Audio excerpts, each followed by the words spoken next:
Welcome to Talent Talks, your go-to podcast for insights into global recruitment and the power of finding the right talent, brought to you by More Staffing.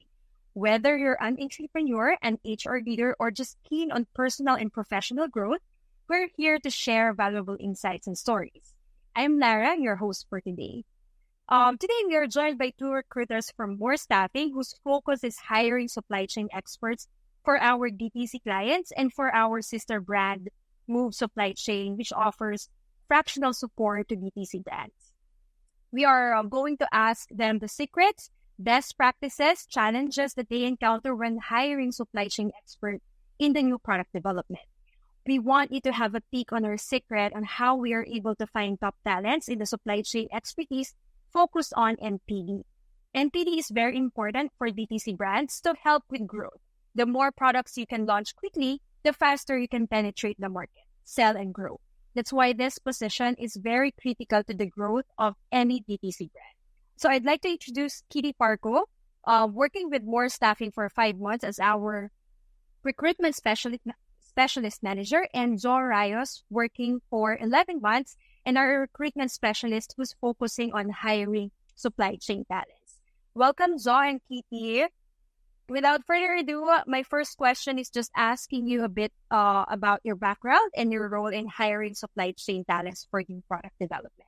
So, my name is Jo. I'm part of the recruitment team of More, and I've been working for 11 months. I actually started working as an HR generalist since 2017, but it's an on-off experience for me. So, I've been working around maybe 6 years now. And ever since, I've been handling recruitment from end to end. So it has been from the job description up until onboarding.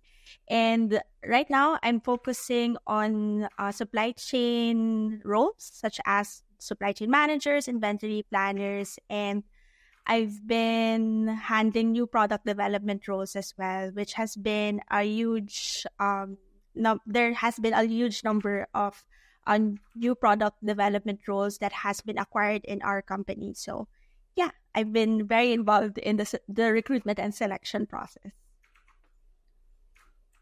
How about you, Kitty? Right, thank you, Lara. So, my background spans in over 9 years of combined HR and recruitment. With I mean across various aspects, and sectors. So. That includes supply chain roles. So at More Staffing, I've only been here for 5 months. I oversee the entire recruitment process, supporting the team in making sure that we hire the top talents for our clients. And also source for candidates that do not just meet the requirements of the talents, but of course exceed what they're looking for as part of their team.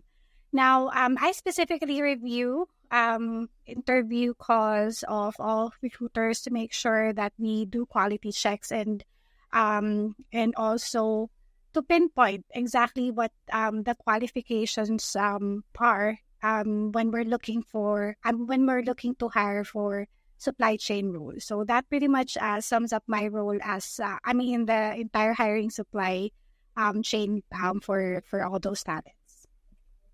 Jo, did you have an experience hiring supply chain talents before More Staffing? To be honest, I haven't had any chance. It has been rank and file, so it's more of data entry, customer service. So it's my first time handling supply chain roles here on More. And I'm not surprised that you don't have experience because supply chain is a very niche position. I think with other agencies, comparing other agencies, it's very I'm not even sure if they're hiring supply chain managers. And the reason why More Staffing is high or in hiring supply chain managers is because we are focusing on supporting e-commerce DTC brands, which requires a huge amount of support in supply chain at the same time because we have a sister brand which offers fractional support. So I mentioned earlier that we are hiring supply chain experts, new product development expert in 2 ways. One is to support directly the TEC brands, if they want to hire an independent contractor themselves, train on board, and deal with the talent themselves, they are going to use our service more staffing to hire the talent. And so the process of that hiring is from discovery call, then we send job descriptions for them to edit, and then we send sample profiles of our current pool, mixed of available and those who are deployed already. And then we do the interview. We do a separate sourcing or a tailored fit sourcing for every clients, and then they interview, we pick the talent, and then we onboard them.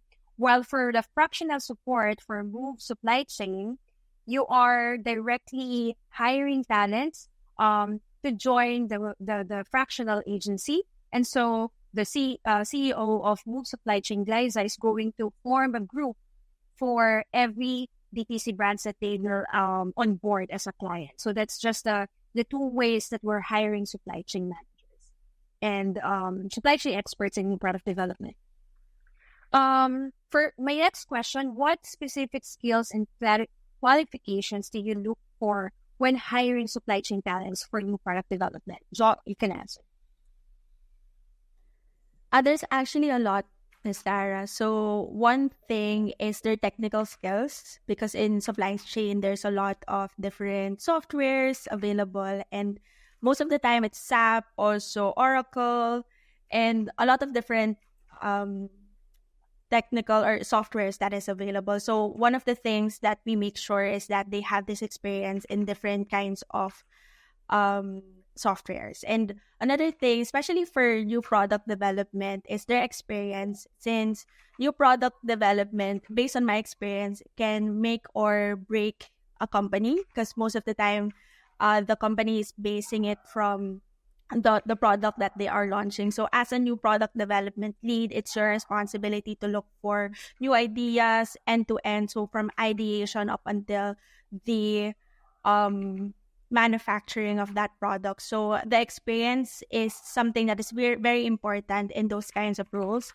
since it can really help out the business, and that experience cannot be learned overnight. So those are some of the things that we really consider during hiring.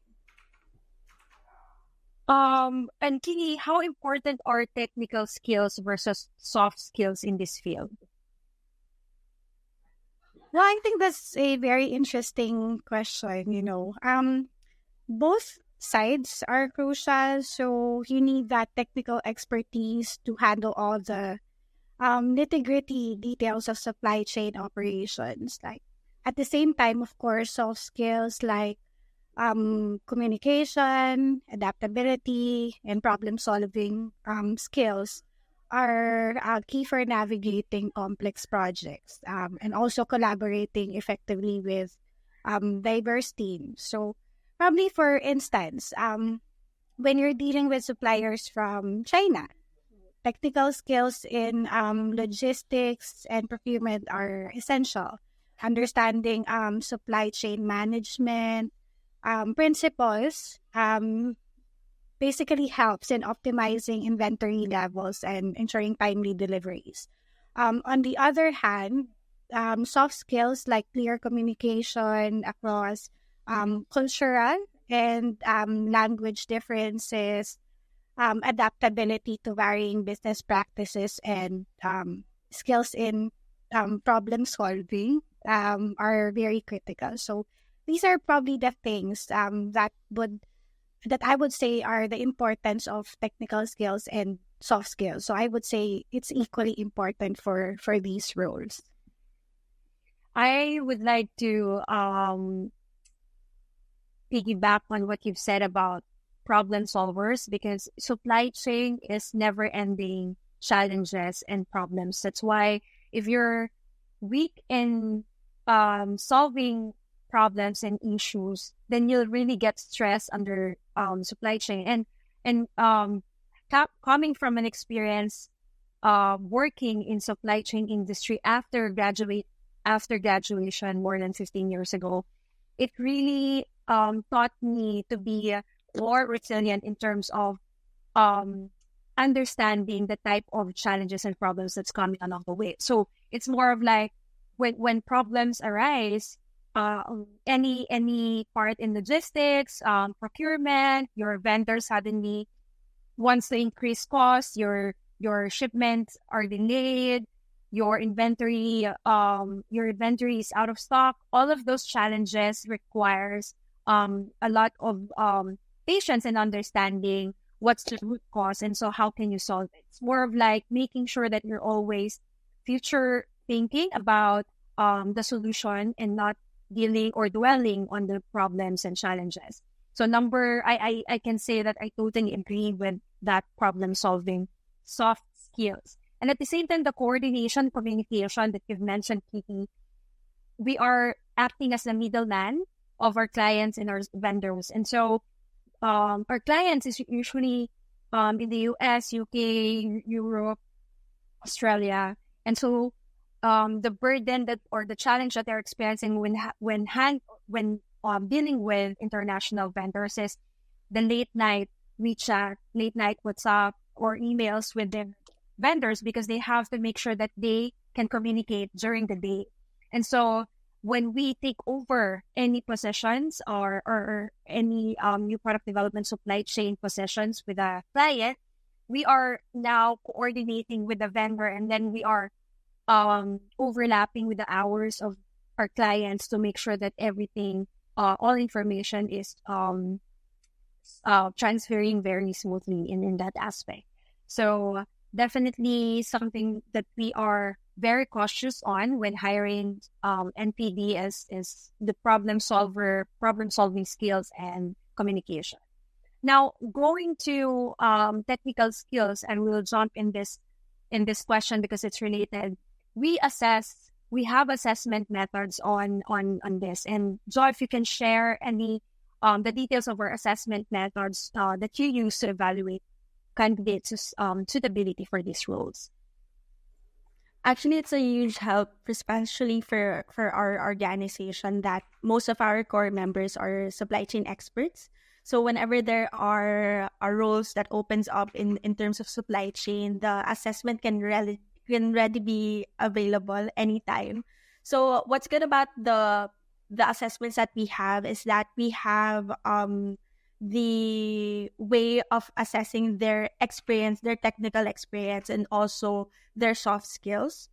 It's just because during the assessment, there's a part of like all of the technical skills, how they do the process. And also we include a Loom video for all of our candidates so that they have the chance to express how they have done the process and really give hiring managers a glimpse of how their personalities are and how they really communicate with others. So I hope that I can share a screen. Let me check if I can do it. Like, just wanted to show our audience, our listeners, if you're watching this in YouTube or if the video is on, that this is a supply chain management assessment that I helped co-created.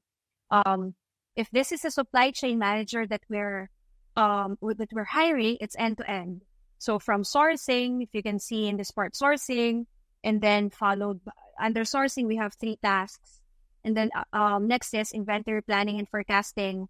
Then we have logistics, and then new product development, warehousing, and there are other questions at the bottom. So these are the type of assessments that we ask our talents to answer. So if it's just new product development, we're going to share just this part to our clients or to our talents. Okay. Back to my next question. Kitty, what are the best practices that you follow to attract and retain top supply chain talents in new product development?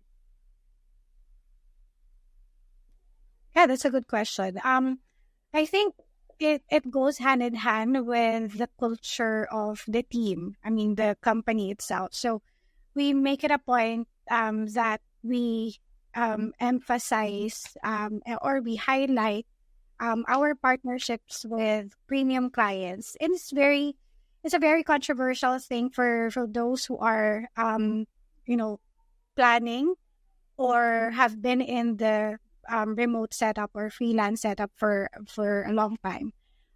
Premium clients are clients that not just value the skill sets and the expertise of their talents, but also they help promote work-life balance by, providing flexible schedules, basically remote options, and enabling their team to maintain productivity while achieving their personal and professional goals.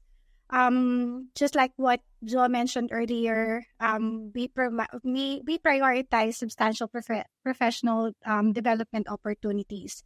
In our case, it's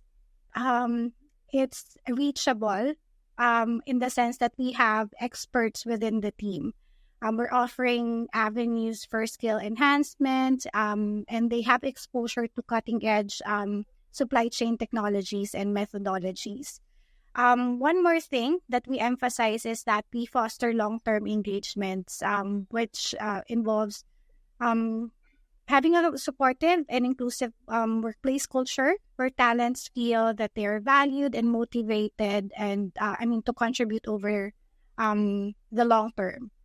We also offer transparent and competitive compensation. So that's a some more often than not, it's a make or break for talents. Like, are they in for higher position or higher compensation plus work life balance plus long term engagement? So that's one of our leverage that we have in the recruitment landscape or the outsourcing landscape.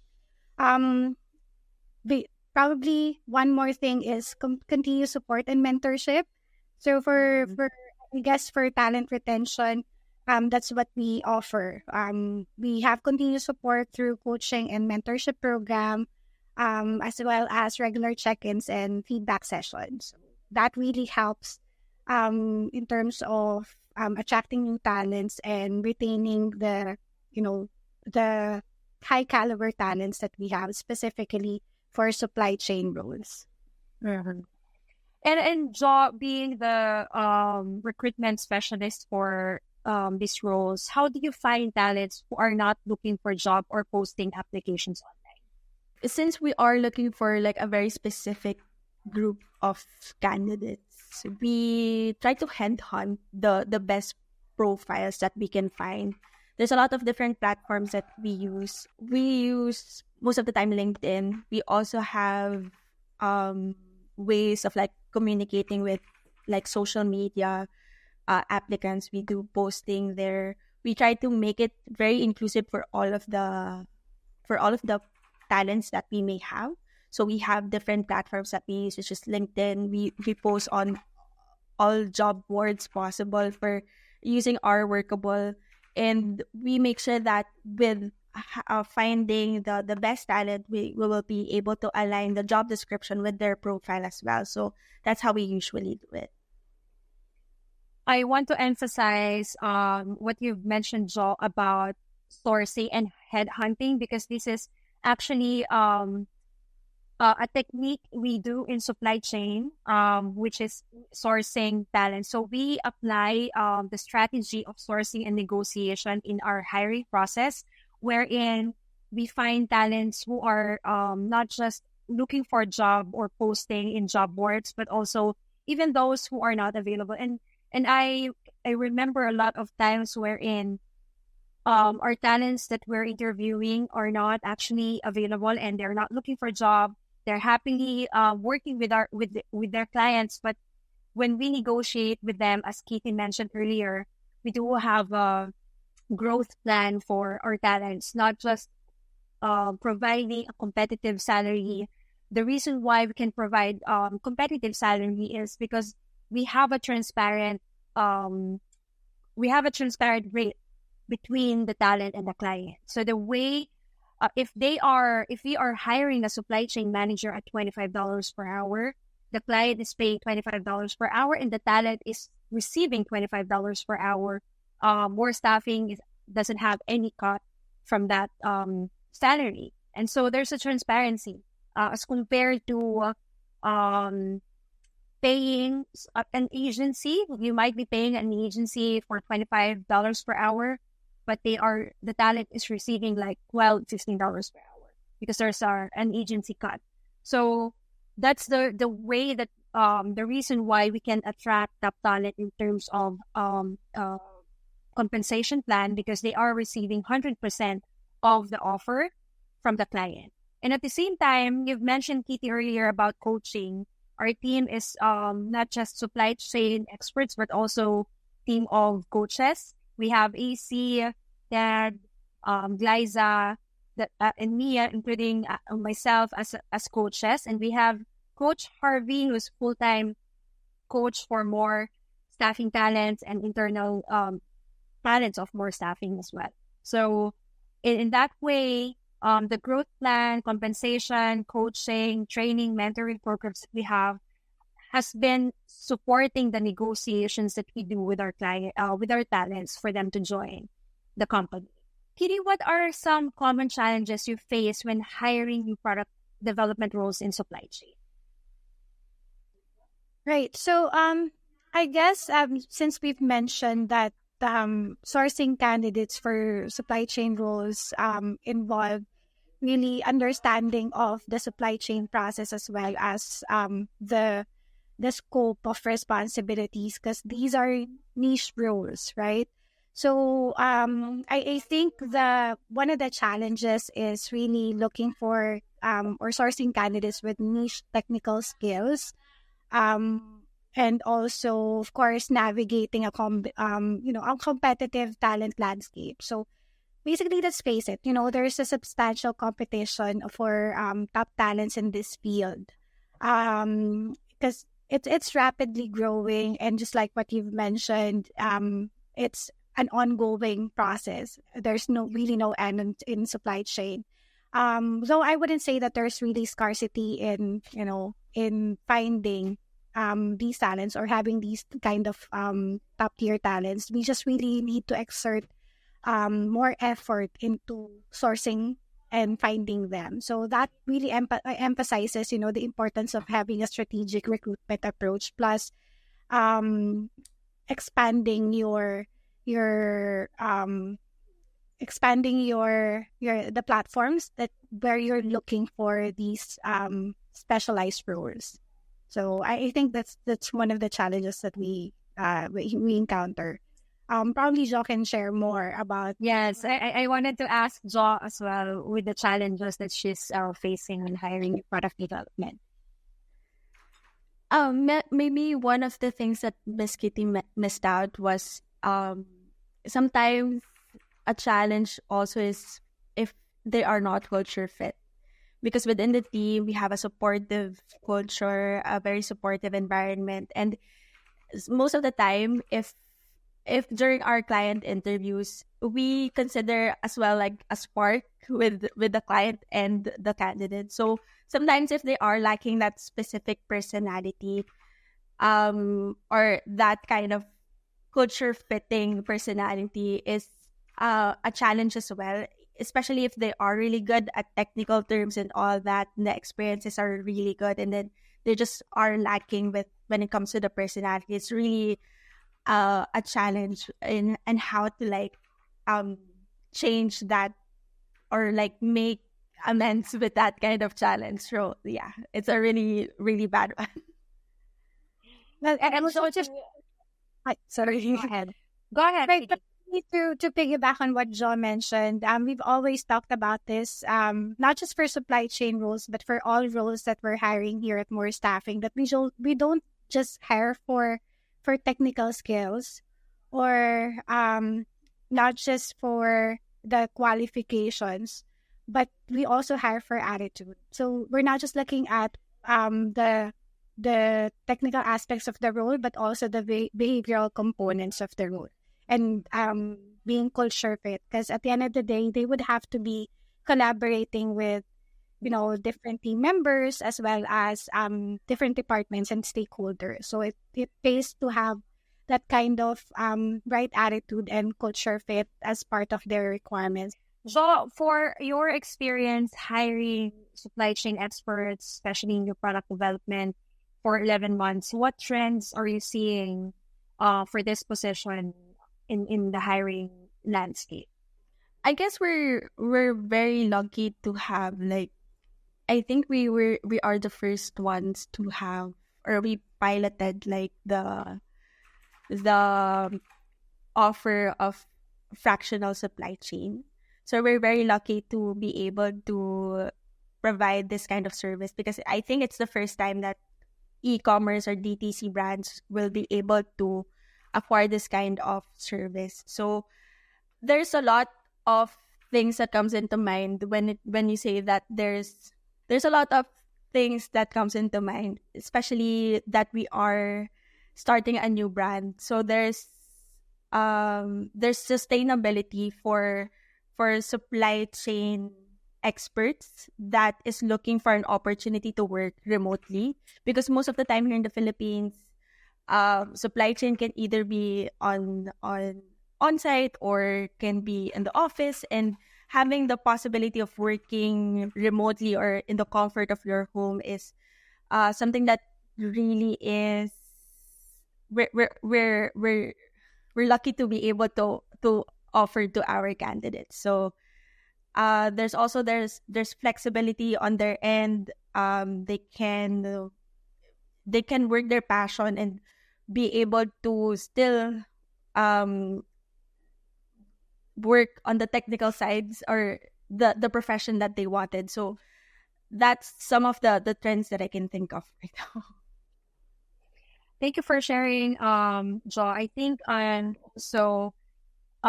this in the aspect or in the side of business owners or entrepreneurs in the DTC space, they focused in the first few months and years of their business, they focus on marketing and how they can sell the product. And then once they are able to find that technique or solution for marketing, they focus next on supply chain. And so right now we're having a traction on the supply chain support that we're offering, and that's why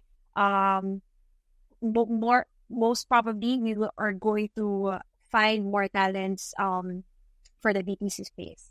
And I know, Jo, that you've been experiencing interviewing a lot of very talented experts in the supply chain industry, but the experience is multinational companies. And I know that it has a difference when you're dealing with multinational companies and DTC brands.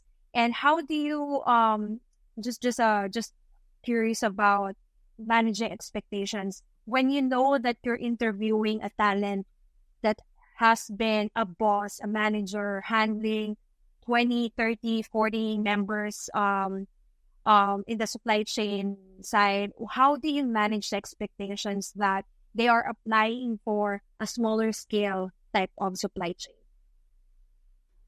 So as Miss Kitty mentioned earlier, we practice transparency with our candidates. And I make it a point and a practice as well that even during a pre-screening or a quick phone call with them, I tell them that the role is very different when it comes to corporate and in terms of remote. Since as a supply chain, for example, a supply chain manager, you'll be handling end to end. There's no support that is involved. You'll be you'll be handling all of the facets on your own. So I make it a point that I ask them how comfortable they are in doing everything from scratch, just alone. And most of the time they agree. They are excited to handle those kinds of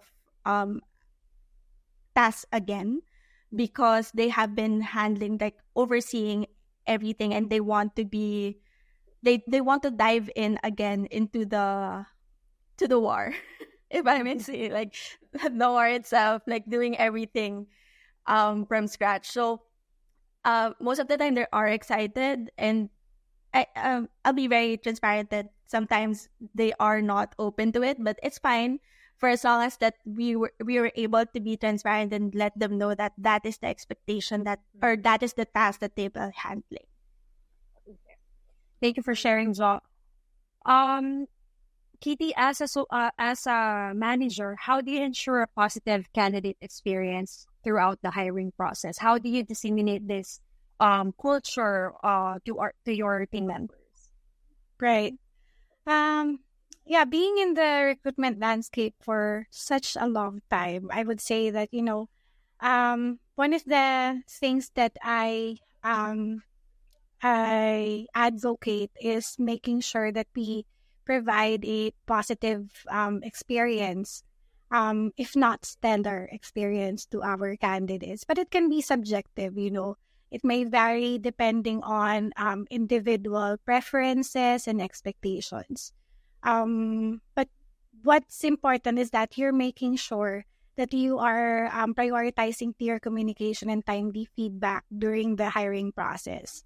And we also make it a point to personalize our interactions with the candidates and let them know that we respect their time, we appreciate their efforts.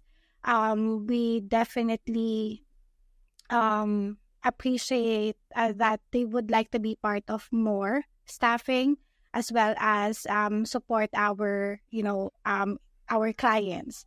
So I think that that is the general idea of how we provide or how we make sure that we're providing positive candidate experience to all our candidates. Thank you, Katie. Last question, Jo. Can you share a success story where you hired a candidate who made a significant impact on your client's business? Sure. There's a few that comes to mind, but the first when you asked that, I immediately went through one of the candidates that we have for Move or More Supply Chain. She originally or initially wasn't applying for a new product development role. She was applying for somehow an end-to-end. I think it's supply chain coordinator. And then when I looked into her profile, she also had experience in new product development. And what's good about our process is that we don't usually just stick to what the candidate is looking for, or we just don't stop there. We do reprofiling. So if we see potential in their resume and we feel that during the interview they are capable of doing other facets as well, we try to reprofile their applications to other positions. And right now, I think she started with as a part-time for one client, and today she has 3 clients with us and turned into a full-time. So it's a very successful story. I can attest to that, Jo. Actually, she's going to be my guest for next week's episode because she has been a guest once, and I know that we can get more information from her to help our clients and talents at the same time while giving information about new product development. As we know, this is very essential for the growth of TTC brand. I was joking when I said that was the last question. I want to put you on the spot, Kitty and Zoe. I have one question that you can both answer one at a time. What do you think is separating More Staffing from other agencies hiring, not just supply chain, probably any other e-commerce positions? I guess I'll go first, Miss Kitty. So yeah, besides the coaching, I always say it during initial interviews that what separates us is like the coaching and mentorship that we offer. But aside from that, I think it has been mentioned by Miss Katie that we have this certain type of recruitment that we personalize it. We don't just communicate with the client or the candidates, but we make sure that they are comfortable being in our pool, that because of our transparency as well, that they feel comfortable in like providing updates if they already have an application, if they are not pursuing, they are comfortable in providing those kinds of information. And Also, it makes them comfortable during interviews and during phone calls as well, if they feel that the environment is already supportive at that point already. So that's what really is good about, I guess, with more, that we're really very I think the most, for a lack of a better term, we're very accommodating when it comes to candidates. And when it comes to clients, we have the same mantra that we make them feel that they are welcome, and we're open to any suggestions that they may have along the way of their of their hiring. So if there are any changes that they want during the for the job description, we do it and make alignments and make adjustments or pivot our search for them. So it's a very supportive, as Miss Kitty mentioned earlier, it's a very supportive environment for both our clients and our candidates. It's going to be challenging for you, Kitty. Jo mentioned a lot of what sets us apart. I'm sorry. Exactly. That's challenging, Jo. Right. So I think having worked with different outsourcing companies, I don't really like making comparisons, but I could attest to our uniqueness in terms of our recruitment process, as well as dealing with our customers. I take pride really in the skills and expertise of the team, and also the eagerness really to make sure that we provide equal opportunities to all our talents. Jo has already mentioned reprofiling, which is part of our recruitment process. We don't just target specific roles that they are applying for, but definitely we make it a point to find suitable positions that we think they would, fit, as well as that they would, have career advancements. Second is that I've worked with different clients. I've worked with clients that have legal entities here in the Philippines who are hiring remote workers and basically looking for top tier talents.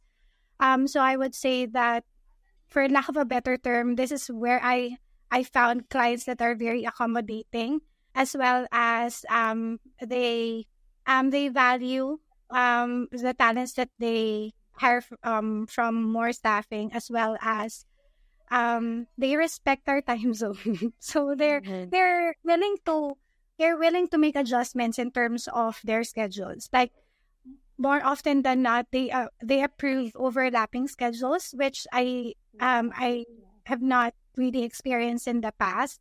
Like, if there are clients who are very strict in terms of their time zone, like you have to work during their business hours. So that's really what sets us apart. Along with coaching and mentorship, that we've already highlighted that several times. I think the one that takes the um the top reason why, I think we are one of the best agencies or outsourcing companies out there, is that we don't have cuts or commission. So we've also mentioned that. So I think that's those are the things that I'm very proud of. That I'm part of More Staffing, and I have been working with professionals as well as experts in the field, and also a very supportive management and team members. So I'm really very thankful. Thank you, Jo and Kitty. For our listeners, I hope that we were able to answer some of your questions. How are we doing hiring of supply chain experts, especially in the new product development expertise, and how we are going to make that, or continue with our promise of making sure that we find the best fit candidate, not just for technical skills, but also, as you've mentioned, soft skills and cultural fit. And as a bonus, we will be sharing in the show notes the one that I've shared earlier, the assessment, so that if you don't have the budget to use an agency and you wanted to do yourself, you can use that assessment for free, and use it when you're doing the hiring by yourself. And at the same time, we're going to share a sheet of sample profiles so that we can give you idea on what kind of expertise caliber of talents that we have in our pool that is job recruiting, sourcing for our clients. Thank you, Jo and Katie, and thank you for tuning into Talent Talks. Stay subscribed for more insights and stories from the dynamic world of recruitment and talent management. Here's to learning, growing, and thriving together in the world of remote work. Until next time. Thank you.